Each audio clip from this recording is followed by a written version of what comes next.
Boa noite, meus irmãos. Posso estar com todos, amém? Amém. Glória a Deus. Satisfação estar com os irmãos mais uma noite para adorar a Deus, para agradecer o nome santo do Senhor. E eu quero que você abra a sua Bíblia, acesse a sua Bíblia em Atos capítulo 17. Atos capítulo 17. Nós vamos fazer uma leitura expositiva do versículo 15, vou combinar assim, eu vou fazer um resumo do versículo 15 até o versículo 23. Aí nós vamos ler integralmente o versículo 24 até o último versículo, que é o 34. Nós vamos analisar versículo a versículo, tá bom? Então pode deixar aí aberto, cada um com a sua versão, nós vamos acompanhar essa leitura. O tema da mensagem de hoje é como Paulo apresenta a Deus. Já parou alguém, de repente te perguntou, olha, me explica aí sobre Deus, me fale aí sobre Deus. O que você diria se você já não foi perguntado de repente? Ou se alguém chega em você e pergunta, olha, me fale aí sobre Deus. Explica aí como é Deus, quem é Deus, o que Ele faz, o que Ele gosta. É importante, irmãos, entender o seguinte, que tudo o que conhecemos de Deus, ou o que temos que conhecer de Deus, está nas Escrituras. Então não tem como nós conhecermos Deus através de uma cultura, através de uma história, através de um... Não, só conhecemos a Deus, só sabemos e entendemos o que Deus quer de nós, o que Deus gosta, o que Deus não gosta, o que Ele faz, quem Ele é, pela revelação que Ele nos entregou, que é a sua palavra. Então, se alguém entende alguma coisa fora do que está escrito, não é bíblico. Não devemos aceitar. Então, só podemos aceitar o que está escrito. Bom, isso é fato. Nós vamos falar aqui sobre esse livro de Atos, mas é importante conhecer um pouco da história, né? Até antes de conhecer um pouco sobre esse texto. Mas aqui, como eu falei, avançando aqui, é importante conhecer a Deus, porque o nosso conhecimento de Deus definirá como será as nossas orações, os nossos louvores, a nossa forma de servir a Ele, servir ao próximo, como deve ser o nosso caráter e aonde passaremos a eternidade. Então, quando a gente fala de conhecer a Deus, por que é tão importante assim conhecer a Deus? Como nós vamos ver esse texto aqui, como Paulo apresenta a Deus. É importante, irmão, porque o conhecimento que nós temos de Deus, ele vai impactar naquilo que nós somos. O nosso caráter, a nossa forma de tratar o outro, a nossa forma de se relacionar com Deus, as nossas orações. Então, dependendo do jeito que você entende Deus, dependendo do jeito que você entende quem Deus é, o que Ele faz, como Ele trabalha, vai definir o jeito que você ora, as letras das músicas que você canta. Por isso que tem letras de louvor que a gente não canta, que a gente não entende que é um louvor sadio para cantar na igreja. Porque ele traz uma doutrina fora da Bíblia.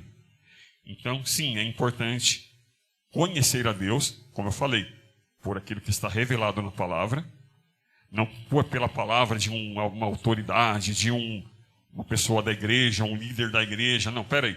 O que esse líder disse, independente da nomenclatura, está na Bíblia? Está escrito? Se está escrito, vamos analisar se também a interpretação está correta. Então, se você entende, amém, glória a Deus, busque entendimento. Se você não entende, procure alguém de confiança para tirar as suas dúvidas. Mas não vá na cabeça de qualquer um, não vá na interpretação de qualquer um, procure uma interpretação segura. Eu ouvi dizer, vamos conferir, vamos analisar. Se você sabe, amém. Se você não sabe, pergunte, mas não fique com dúvidas sobre a palavra de Deus. Bem, porque tudo isso é importante, como eu falei, até por conta de entender onde vamos passar a eternidade. Então, se nós entendemos a Escritura, também vamos entender qual é o nosso dever aqui, como seres humanos, e o que vai acontecer depois daqui. Então é importante conhecer a palavra. Bom, falando aqui um pouco também, antes de entrar fatalmente na palavra, conhecer um pouco da história de Atenas, que é o que nós vamos falar aqui. Paulo ele fez 4 viagens, 4. Na 4ª viagem, ele viajou para Roma para poder passar lá enclausurado, preso. Mas, na 2ª viagem de Paulo, dentre algumas cidades que ele foi para essa cidade que é o alvo da mensagem. Ele foi para Atenas, que hoje é a capital da Grécia. Nessa época de Paulo, Atenas já era uma cidade muito evoluída, economicamente, industrialmente, socialmente, já era uma cidade muito evoluída. Tinha mais ou menos ali por volta de uns 20 mil moradores. 20 mil moradores mais ou menos. Tamanho aí de algumas cidades do interior. Então, desses 20 mil moradores, havia muito filósofo nessa cidade. Muito filósofo. Era uma cidade que eles tinham vários filósofos com várias linhas filosóficas. Inclusive, havia uma linha filosófica muito conhecida e muito seguida lá na cidade de Atenas, que era os epicureus estoicos. Quem foi Epicuro, o filósofo Epicuro? É que não dá tempo de ficar falando muito sobre isso, que nem é o alvo da mensagem, é só para a gente entender mesmo o contexto. Mas Epicuro, ele foi um filósofo na época, muito influente na época. Ele não viveu nessa época, tá? Ele já é muito antes de Jesus, muito antes de Paulo. Mas ele tem uma filosofia muito voltada para o ser humano. Talvez você nunca ouviu falar sobre Epicuro. Eu não sei se você já ouviu falar, se você já ouviu falar talvez uma coisa ou outra, mas eu tenho certeza que uma filosofia dele você sabe. Se é que você não acredita. Espero que não. Se é que você já não questionou isso também. É uma filosofia de Epicuro. Sabe qual? Eu já preguei aqui. É uma filosofia assim: se Deus é bom, por que existe o mal? Se Deus é bom, por que as pessoas sofrem na terra? Se Deus é poderoso, por que ele já não venceu, já não eliminou o diabo quando o diabo se rebelou? Porque a ideia de Epicuro é assim: se Deus é bom e é todo poderoso, e existiu o mal, ou Deus não é bom, ou Deus não é todo poderoso, ou Deus nem existe. Porque como Deus pode ser bom, e Deus pode ser todo poderoso, e existir o mal na terra? Essa é a filosofia de Epicuro. Não é o alvo da mensagem, isso aí, eu já até disse aqui, já faz bastante tempo. Quem sabe um outro dia eu retorno com essa ideia. Mas é uma ideia que é muito pensada aí no mundo. É a chamada na teologia de teodiceia. É a filosofia e a teologia da teodiceia. Mas muito bem, esse não é o alvo da mensagem, mas para você entender como os pensamentos, a filosofia de Epicuro, até hoje, reverbera por aí. Tá? Espero que não nas suas cabeças, mas reverbera por aí. Bom, então, resumindo aqui já o verso 15, no verso 15, Paulo chega em Atenas. No verso 16 e 17, ele fica indignado com a idolatria dos atenienses, que eram epicureus estoicos, e começa a pregar as boas novas, falando da salvação em Jesus Cristo, como eu já havia dito, que eles eram epicureus. E aí, então, Paulo começa a falar da salvação em Jesus Cristo. E, claro, ele vai sofrer uma represária por conta disso, que é aqui o verso 18. Vamos resumindo aqui. Dos versos 18 ao 21, os filósofos ficam bravos com Paulo. Levam Paulo para o Areópago, porque esses filósofos eles estavam sempre à procura de novidades filosóficas. Então, eles pegam Paulo, quando Paulo começa a pregar, e leva para o Areópago. Areópago é como se fosse aqui um púlpito, que nem aqui eu estou agora. Ficava ali num lugar específico, onde todo mundo poderia se reunir.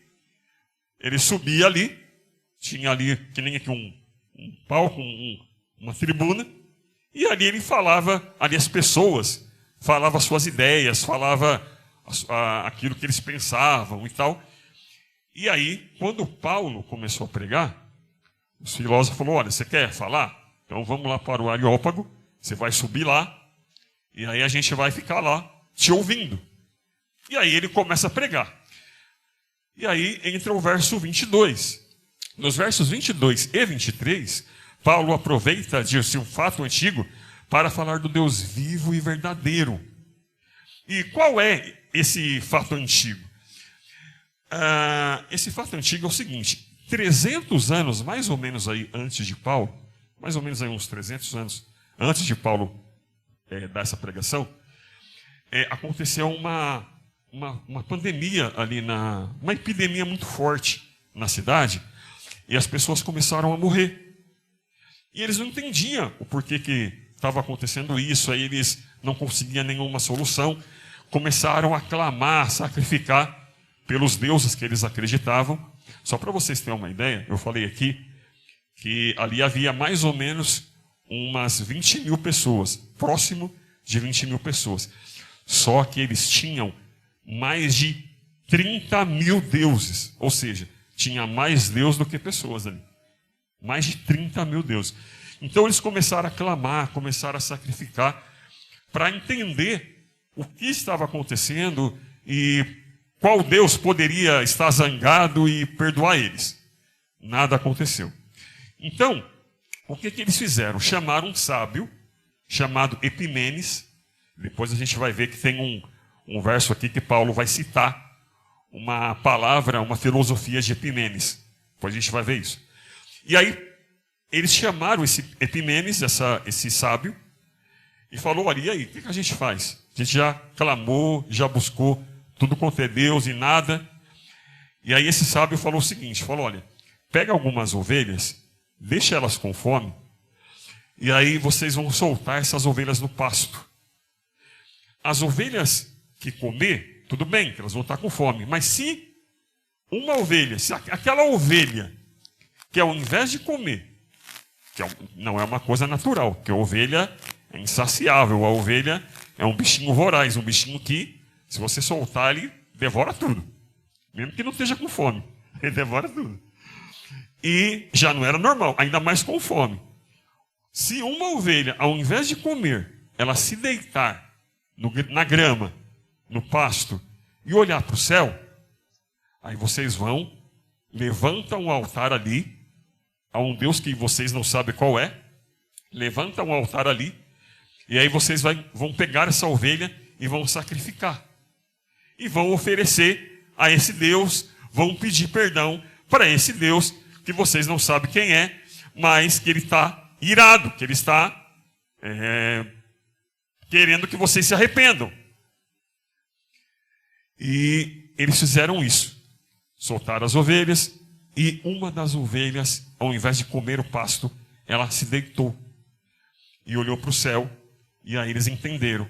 Mataram a ovelha, fizeram um altar e ofereceram aquela ovelha no altar a esse Deus que eles não sabiam quem era, se arrependeram, oraram, buscaram a Deus, e cessou aquela epidemia e as pessoas pararam de morrer.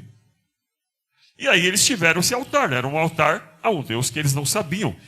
E aí, que é o versículo 22 e o versículo 23, que Paulo vai dizer assim, que olha, eu andando aqui, eu vou parafrasear. Eu tenho até o texto aqui, mas eu vou parafrasear. Olha, eu andando aqui, eu vi que vocês são bem religiosos. Você tem vários altares aqui. Só que tem um altar ali, que é ao Deus desconhecido, não tem imagem, não tem nenhuma foto, não tem imagem, não tem nenhuma estrutura, não tem nada. Só um altar, com uma placa ao Deus desconhecido. Então, é justamente esse Deus aí que eu venho apresentar. É justamente esse Deus que eu vim falar. Eu estou arrepiado já, só de pensar isso. É esse Deus que eu vim falar para vocês. E aí vocês imaginam. Quando Paulo sobe para falar sobre esse Deus, ele coloca 16 pontos, 16 formas de apresentar a Deus ali. Ele apresenta a Deus de 16 pontos. O que Deus é, o que ele faz e o que ele fará. 16 pontos. Então, vamos aqui agora, versículo por versículo, entender quais são esses 16 pontos que Paulo vai apresentar aqui sobre quem é Deus. Então, já no verso 24, Paulo ele começa a apresentar a Deus. Então, o primeiro ponto, Paulo começa apresentando Deus como o único criador de todas as coisas. Olha só, já quebra qualquer filosofia, qualquer ciência, quando Paulo fala isso, que é o verso 24, na parte A, diz assim: o Deus que fez o mundo e tudo que nele há. Paulo já começa assim. Paulo já na parte A do versículo 24, Paulo já apresenta a Deus como o único criador. Não existe, vocês têm muitos deuses aí, né? Esses deuses aí não fizeram nada. Porque o Deus que eu estou dizendo, ele é o único criador. É o único criador de tudo. Como diz aqui o 24. É o Deus que fez o mundo e tudo o que nele há. Paulo já começa assim, já quebra a teoria da evolução, já quebra o Big Bang, já quebra que o mundo foi feito a partir de, de uma matéria, já quebra tudo, quebra qualquer ciência, quebra qualquer religião, porque Paulo está afirmando aqui que se tudo que foi feito, tudo que existe, foi porque Deus criou. Então, resumindo, irmãos, quem é o nosso Deus? O nosso Deus é o Deus que criou todas as coisas. Amém, igreja? Vamos para o 2. Paulo diz que Deus é Senhor e Supremo sobre tudo e todos. Que é o verso 24 na parte B. Diz assim: sendo ele Senhor do céu e da terra. Olha o que ele começa a dizer. Qual é uma outra característica de Deus que Paulo apresenta? Que Deus ele é soberano, que Deus ele é Senhor do céu e da terra. Ou seja, não existe ninguém a quem devemos honra, glória, louvor, adoração. Eles tinham muitos deuses e Paulo estava dizendo: não é nenhum desses deuses que você tem, não é ninguém aqui, não é nenhum dos seus filósofos, não é nenhum dos seus artistas, não é ninguém aqui na terra e ninguém no céu que nós devemos adorar a não ser esse Deus. E o que nós entendemos aqui, irmãos? Nós entendemos que o nosso Deus é o único digno de ser adorado. Não há outro Senhor além dele. Amém, queridos? Então, se andarem dizendo aí que existe outro alguém que você pode se ajoelhar, acender uma vela ou fazer qualquer outra devoção, não! Paulo está dizendo categoricamente: ele é Senhor do céu e da terra. Vamos para o 3. Paulo mostra que Deus é transcendente. Guarda essa palavra. Transcendente. Que é o verso 24, a parte C. Diz assim: não habita em templos feitos por mãos de homens. O que é um Deus transcendente? Que é o que Paulo está dizendo aqui. Que ele não habita em templo feito por mãos de homem. Ele está dizendo que Deus é inatingível, inacessível. Não dá para chegar até Deus. Não dá para entender a mente de Deus, a vontade de Deus, o coração de Deus, os desígnios de Deus. Não dá para conhecer, para ver Deus. O próprio Deus diz isso para Moisés, que não há ninguém que veja Deus e continue vivo. Você entende? Ninguém consegue ver Deus, entender Deus, conhecer Deus, atingir Deus, se aproximar de Deus, porque Ele é intranscendente. Deus é inalcançável. Por isso que ele está dizendo aqui: a gente não pode colocar Deus num templo, como se Deus habitasse, como Paulo está dizendo aqui, num templo feito por mãos humanas. Como se Deus, essa é a casa de Deus. Quem disse isso? Quem determinou isso? Como se Deus habitasse ali. Não, ali, geograficamente, Deus está ali. Não, irmão. Deus ele é inacessível, inatingível, inabalável, inalcançável. Ao mesmo tempo que isso é glorioso, isso é maravilhoso, isso é glorioso.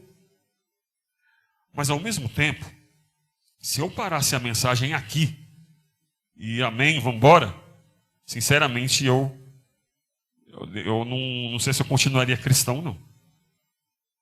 Porque entender que Deus é um Deus inalcançável, inatingível, inacessável, Existe essa palavra?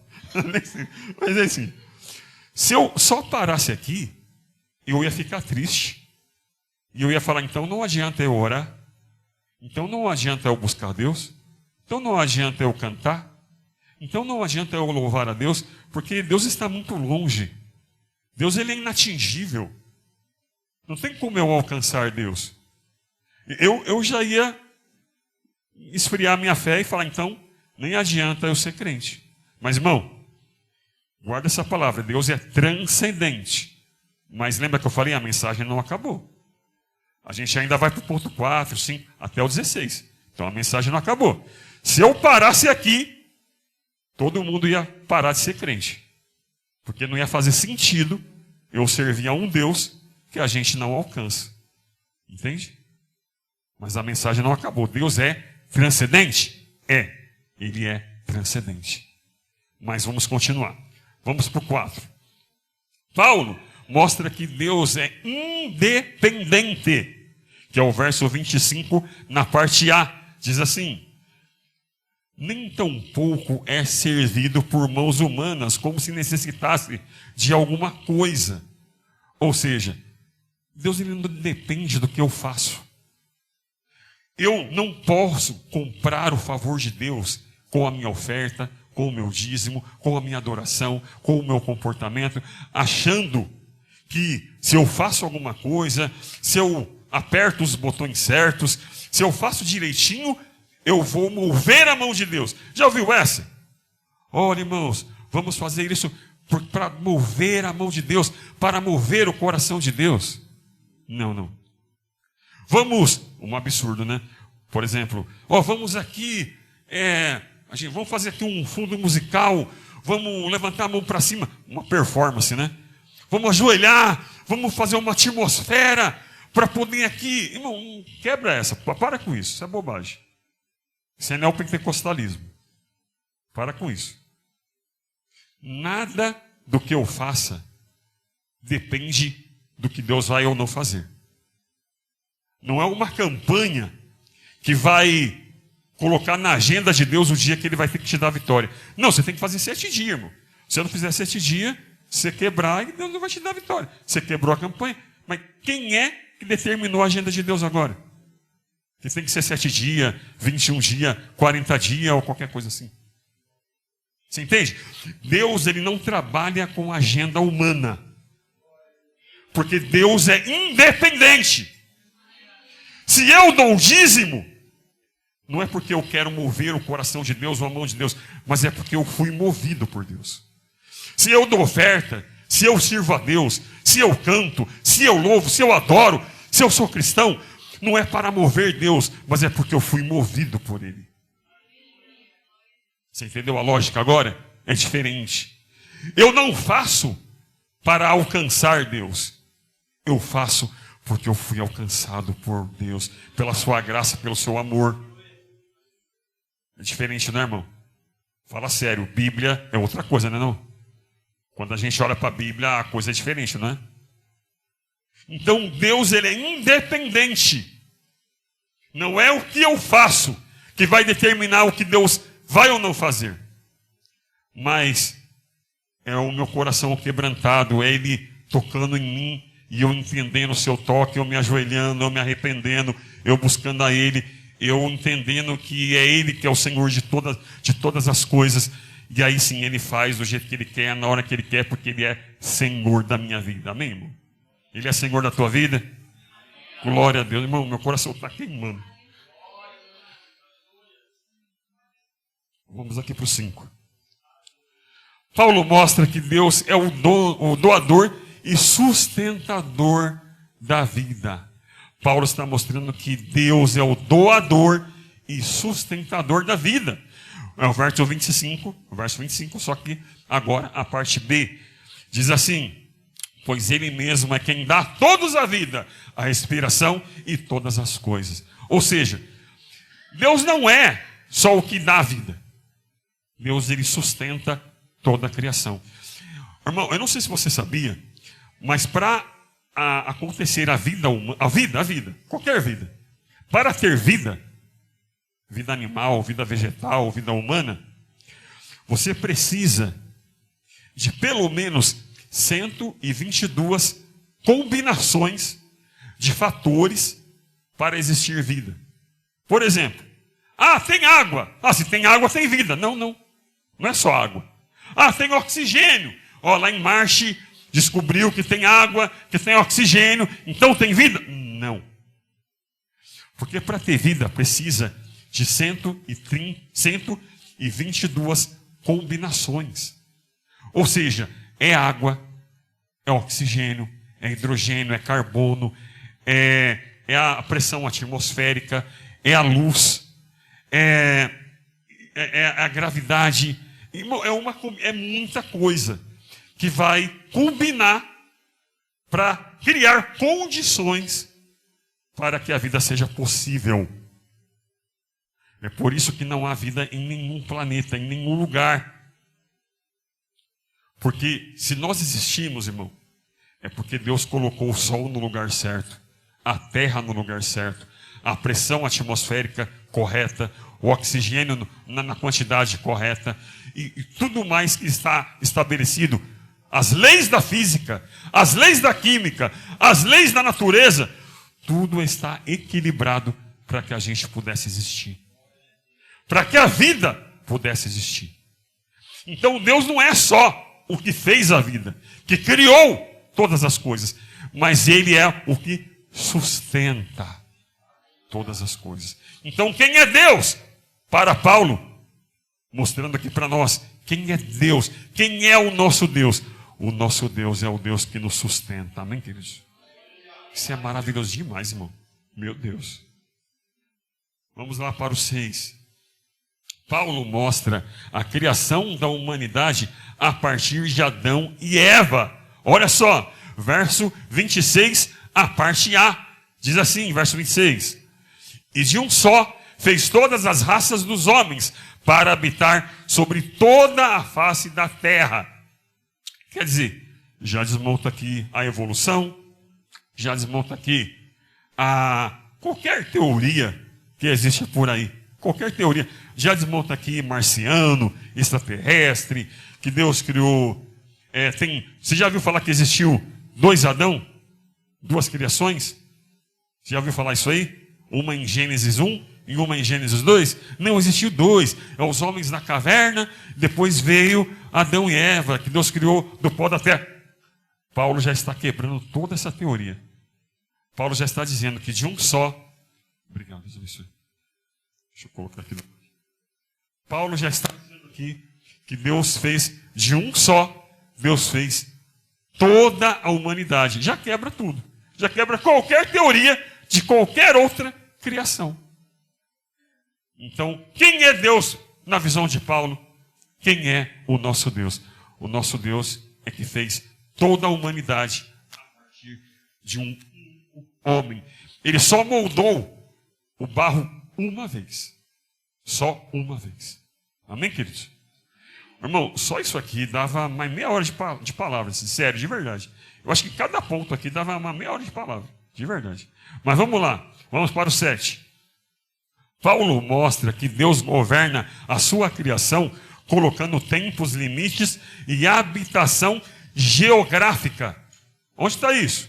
Verso 26, na parte B. Diz assim: determinando os tempos dantes ordenados e os limites da sua habitação. Quer dizer, cada país, cada povo, cada língua, cada raça, cada etnia, cada tribo, tudo que existe hoje, foi Deus que quis assim. Inclusive, você vai ver Deus falando para Adão, quando ainda não existia a humanidade, Deus vai falar: olha, Adão, você precisa se multiplicar, você precisa encher a terra. E aí ele vai falar também, depois que a terra foi destruída pelo dilúvio, ele vai falar para Noé: fala, Noé, agora é você, agora a terra ficou vazia, só tem vocês aí. Agora, multiplica e encha essa terra. Ou seja, irmão, é vontade de Deus que haja toda essa diversidade. Olha, entenda, pelo amor de Deus, por favor, me entenda quando eu falo diversidade, tá? Porque hoje a palavra diversidade está sendo encaminhada para a sexualidade. Eu não estou falando de gênero sexual, não estou falando de sexualidade. Eu estou falando de humanidade. Estou falando de natureza. Olha para as flores. Cada flor tem uma cor, tem um tamanho, tem uma forma, tem um cheiro. Olha para os animais. Olha para as árvores, para as plantas, para, sei lá, para as madeiras, para tudo.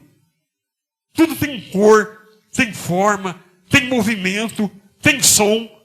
Irmão, os planetas têm som. As estrelas têm cores, têm som. Tudo tem movimento. Tudo tem brilho. Sabe? Essa diversidade. Deus é um Deus criativo. Um Deus de diversidade. As pessoas são diferentes. Sabe? Isso é maravilhoso. Então, olha o que Paulo está dizendo. Que tudo o que está aí, as nações, as regiões, todas foram determinadas por Deus. Porque nós seguimos um Deus criativo. Amém, queridos? Olha que maravilha. Então, Paulo mostra aqui que Deus ele governa a sua criação, colocando, estabelecendo as regiões, os povos, toda a questão geográfica. Olha que coisa maravilhosa, irmão. Então, se as coisas estão como estão, os países, as regiões, as tribos, as culturas, nós olhamos para um Deus que não é um Deus sem vida, sem cor, sem ideia, sem criatividade. Deus é um Deus criativo, um Deus diversificado, um Deus que gosta de cores, cheiros, tamanhos, profundidade, movimento. Olha que coisa maravilhosa, irmão. Deus é um Deus soberano, um Deus criativo. Amém, queridos? Isso é maravilhoso, né? Você já pensou nisso? Olha o que Paulo está mostrando para a gente aqui. Olha o que a gente está aprendendo hoje. Mas vamos lá, 8. Vamos lá. Paulo mostra que Deus fez a humanidade com a oportunidade de encontrá-lo, de buscá-lo. Que é o verso 27, parte A. Diz assim, 27. Para que buscassem a Deus, se porventura, tateando, o pudessem achar. O que está dizendo aqui? Paulo está dizendo. Deus fez o homem, mas ele não fez o homem e largou. Ele não fez o homem e virou as costas e falou, ó, agora é tua responsabilidade. Se vira aí. Agora, ó, fiz você, agora, ó, é com você. Não, irmão. Eu estou falando isso, parece uma coisa meio boba, mas há muitas religiões que dizem isso, que pregam isso. E é religião conhecida, tá? Eu não vou falar o nome aqui, mas é religião conhecida. Que está aí nas mídias, inclusive. Está aí no YouTube, está forte aí em algumas rádios. É gente conhecida. Que acredita que Deus é um ser que criou a humanidade, que fez o ser humano, fez tudo que existe e deixou a responsabilidade, a bomba para a gente. Falou, agora é com vocês. A minha parte eu fiz agora, vocês fazem de vocês. Entendeu? E isso é muito sério. Não é bíblico, porque olha o que Paulo está dizendo. Que Deus não é um Deus que está longe. Ele é um Deus que está perto. Ele é um Deus que se a gente se ajoelhar e orar e buscar, a gente encontra. Ah, Deus me abandonou, Deus me largou, Deus me deixou. Essa é a tua percepção, porque a Bíblia não diz isso. A Bíblia diz, se não me falha a memória, Jeremias 23, 23, que Deus é um Deus de perto e Ele é um Deus de longe. Deus é Deus de perto e é Deus de longe. Então, se um dia você se sentir longe de Deus, essa é a tua percepção, porque Ele não está longe. Deus, Ele fez o homem com a possibilidade, com a capacidade deste homem buscá-lo e encontrá-lo. Amém, queridos? Aí, eu não sei, os irmãos aqui, me desculpem, se aqui, ou quem me ouve, é calvinista, me desculpe, mas esse texto aqui não combina com o calvinismo, me desculpe. Esse texto não combina com o calvinismo, porque aqui está dizendo que Deus fez o homem com a possibilidade deste homem buscar a Deus e encontrar a Deus. E se esse homem busca a Deus e encontra a Deus, ele, com certeza, buscando a Deus, servindo a Deus, ele é salvo. Amém, queridos? Bem, continuando. 9. Paulo mostra que Deus está perto de nós, é acessível, ele é um Deus imanente. Eita glória, vamos ler aqui. Verso 27, a parte B, diz assim: o qual, todavia, não está longe de cada um de nós. O que está dizendo aqui? Eu acabei de falar um pouco sobre isso, mas o que Paulo confirma aqui? Lembra que eu falei de um Deus transcendente? Um Deus longe? Um Deus que é inatingível, inacessível? Pois é, esse mesmo Deus que ao mesmo tempo está longe, ele também está perto. Então, o mesmo Deus que é um Deus que está longe, que é um Deus inacessível, ele é um Deus imanente, ele é um Deus presente, ele é um Deus também acessível. Olha o que Paulo está dizendo. Então, Deus ele tem essa característica. Ninguém pode sondar, conhecer, entender a Deus completamente, a não ser pela palavra que ele revelou, pela revelação da sua palavra. Mas nós conhecemos, entendemos Deus pela revelação das Escrituras. E ele é um Deus presente. Que é mais do que isso, ele não é só um Deus presente. Ele é um Deus que mora em nós, na pessoa do seu Espírito. Irmão, isso é maravilhoso. Deus, ele habita em nós. Nós somos morada de Deus. Nós, claro, que cremos nele e servimos a ele e queremos obedecê-lo. Amém, queridos? Claro que não é qualquer pessoa. Mas Deus está longe. Mas ele é um Deus ascendente. Ele é um Deus que está conosco. Amém, queridos? Vamos lá. Vamos para o 10. Paulo mostra que Deus é indispensável para a vida humana, que é o verso 28, a parte A. Diz assim o verso 28a: porque nele vivemos e nos movemos e existimos, como também alguns dos vossos poetas disseram, que é justamente o que eu falei. Lembra que eu falei as palavras lá do sábio Epimenes?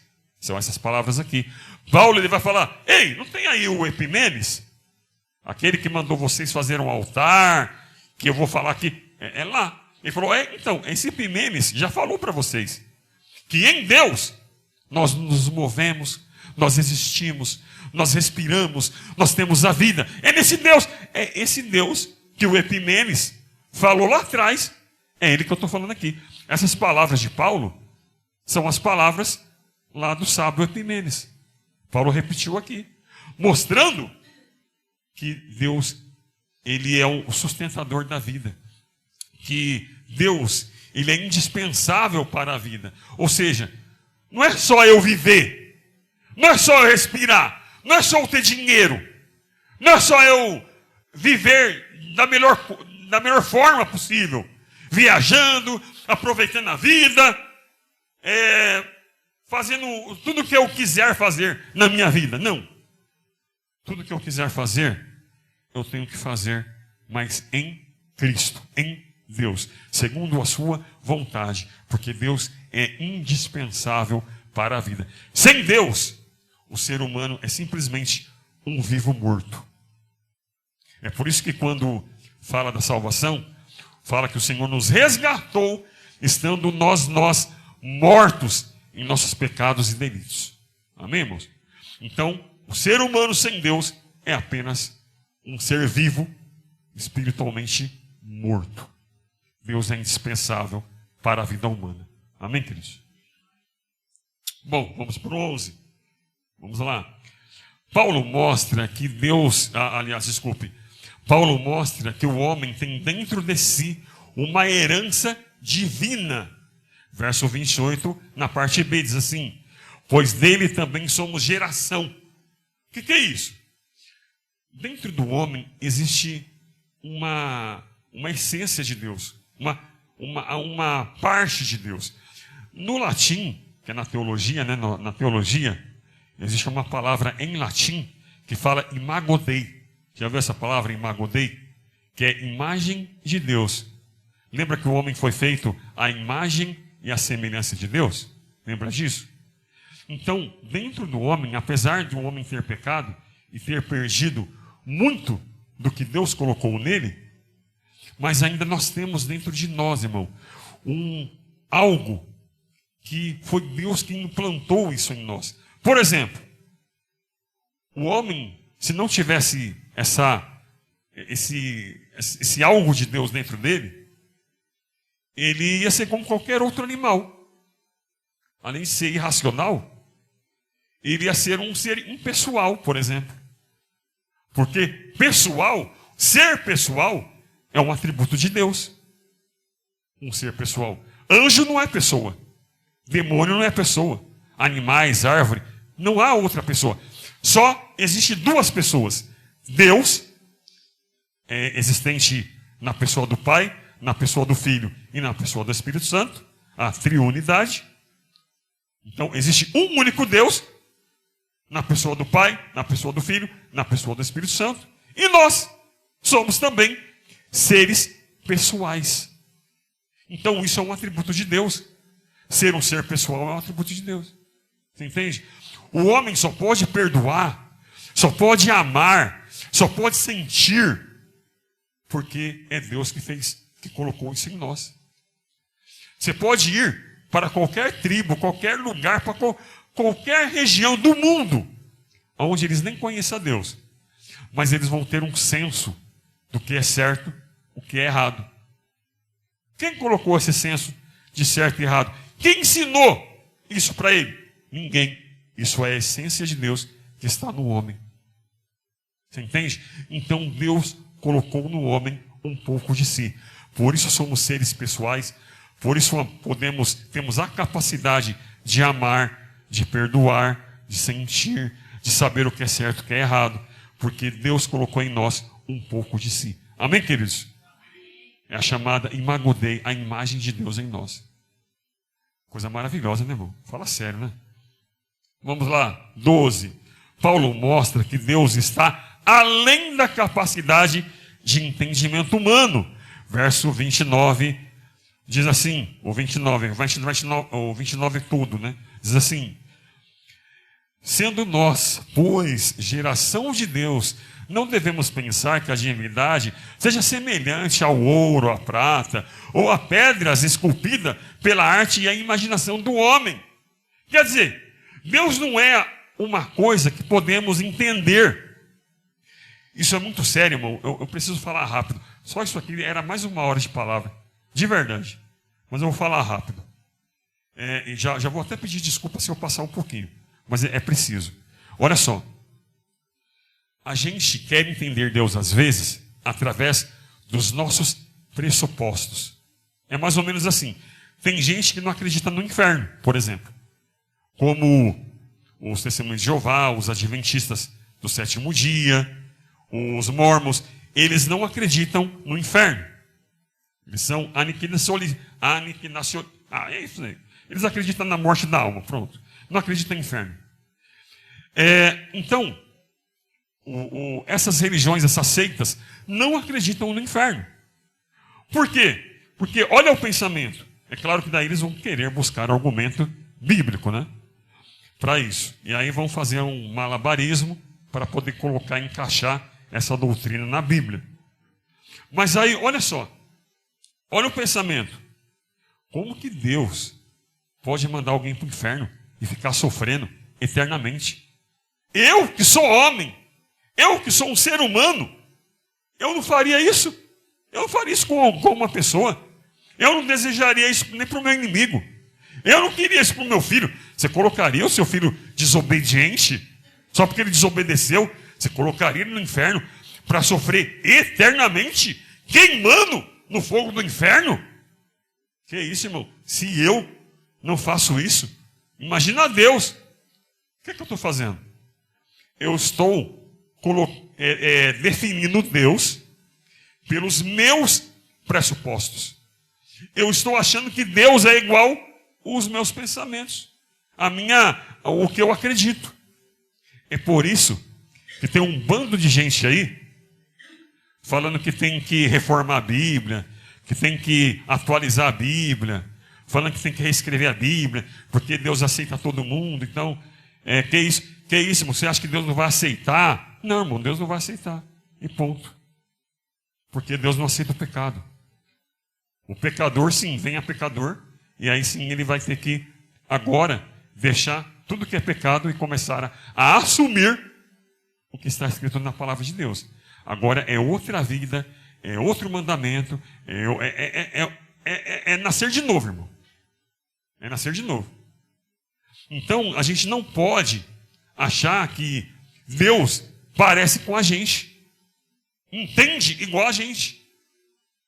Então, não dá para julgar Deus por nossos pressupostos. Se a Bíblia diz que é pecado e ponto. Se a Bíblia diz que vai para o inferno, vai para o inferno e ponto. É triste, é ruim, mas é a verdade. Amém, queridos? Deu para entender aqui? Então, nós temos que entender isso. Porque Paulo ele mostra que Deus está além da nossa capacidade de entendimento.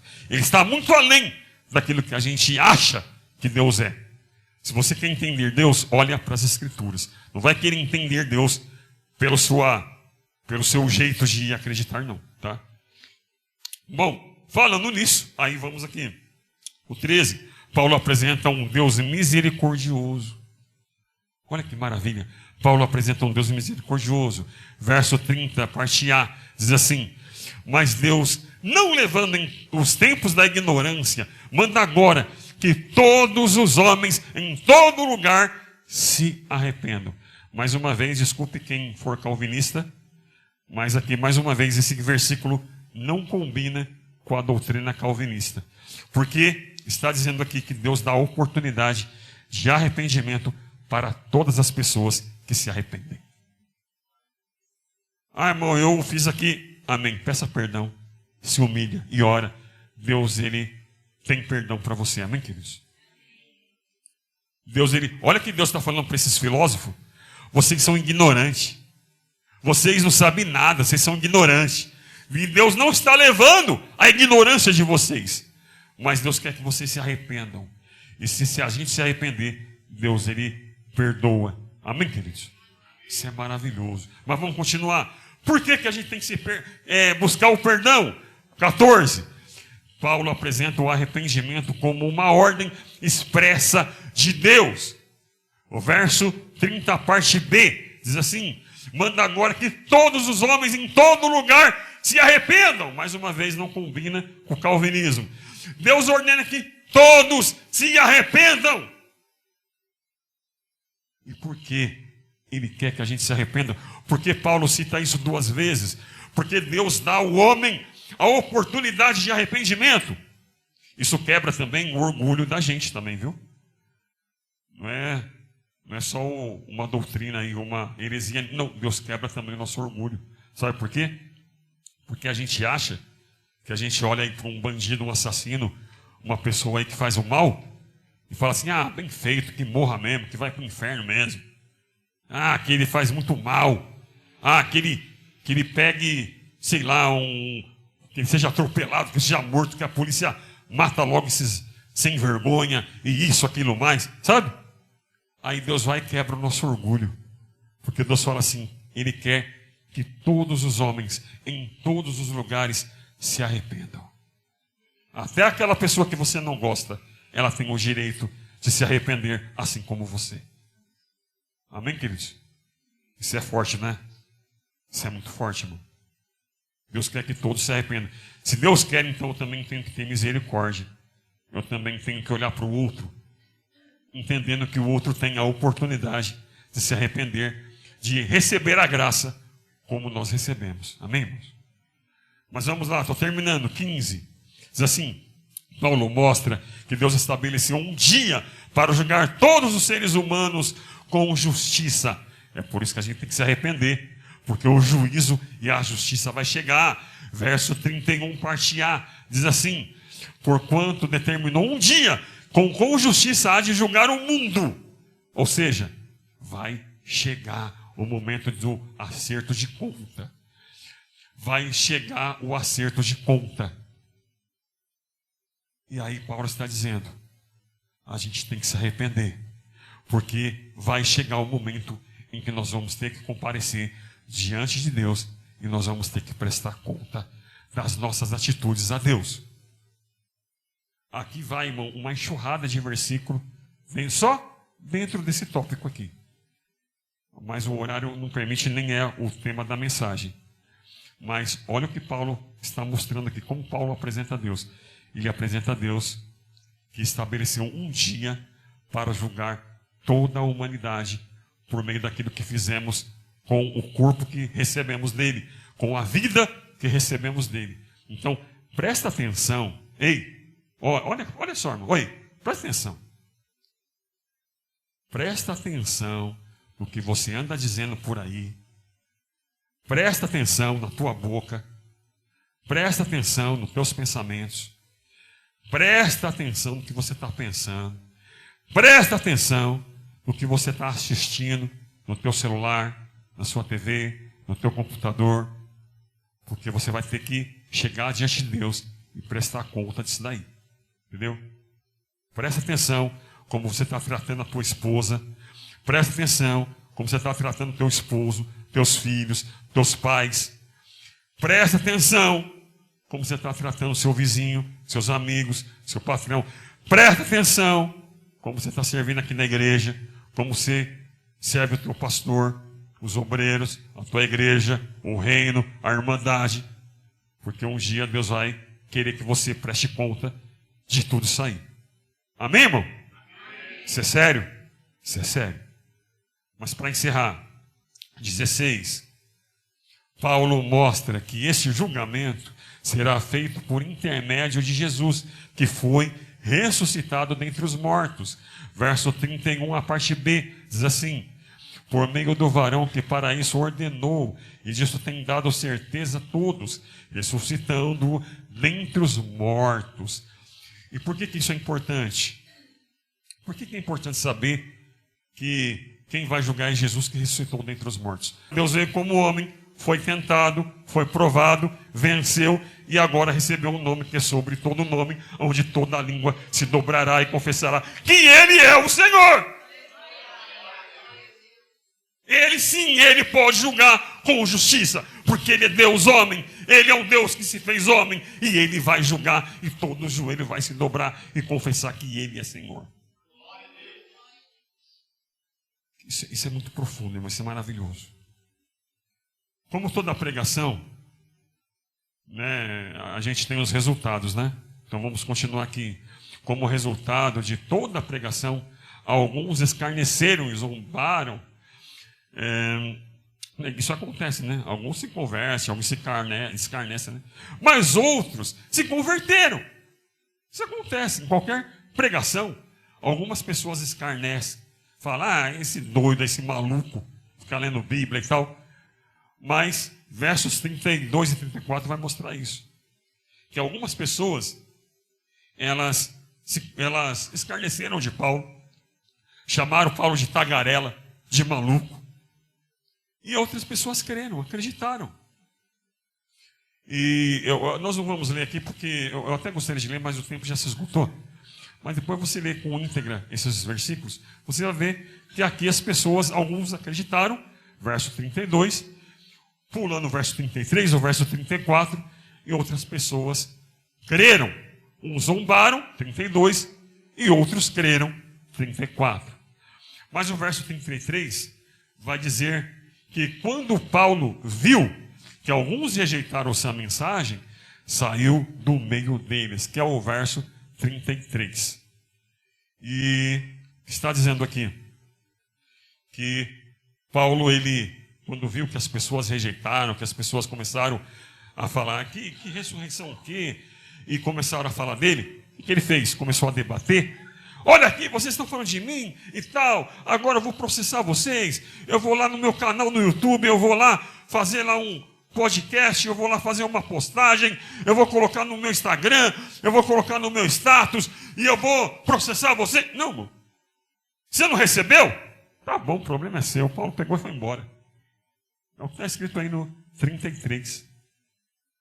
Os que não acreditaram, os que zombaram, Paulo simplesmente virou as costas, falou: agora é com vocês. A verdade eu já falei, agora a responsabilidade é tua. Entende? Paulo não ficou em debate, Paulo simplesmente foi embora. E aí alguns, versículo 34, alguns creram, alguns acreditaram. Amém, meus irmãos? O que nós aprendemos aqui? Nós aprendemos que nós não devemos nos envolver em debates. Nós não devemos nos envolver em discussões. É claro, quando eu falo debates, essas conversas, né, porque o meu Deus, porque o teu Deus e não sei o quê. Não, nós estamos para pregar o Evangelho. Eu estou dizendo de debates relacionados com evangelismo, não com sentar e debater de uma forma ordenada, sentar ali, um apresentar uma visão, o outro apresentar uma outra visão. Não é isso que eu estou dizendo. Eu estou falando de pessoas que querem ficar na porta dos outros debatendo, que querem ficar debatendo religião, debatendo doutrina, debatendo costume, debatendo... Não, irmão, nós fomos chamados para debater a Bíblia. Fomos chamados para levar o Evangelho de graça às pessoas. Amém, queridos? Fica em pé em nome de Jesus. Quem é Deus para Paulo? Paulo mostrou aqui. Quem é Deus para nós? É isso que nós temos que crer. Olha quanta coisa maravilhosa nós aprendemos. E eu quero orar com você. Vamos orar em nome de Jesus? Pai, em nome de Jesus. Nós, ó Pai, vimos a Tua palavra aí. Que coisa maravilhosa, que coisa linda, que coisa grandiosa é a Tua palavra.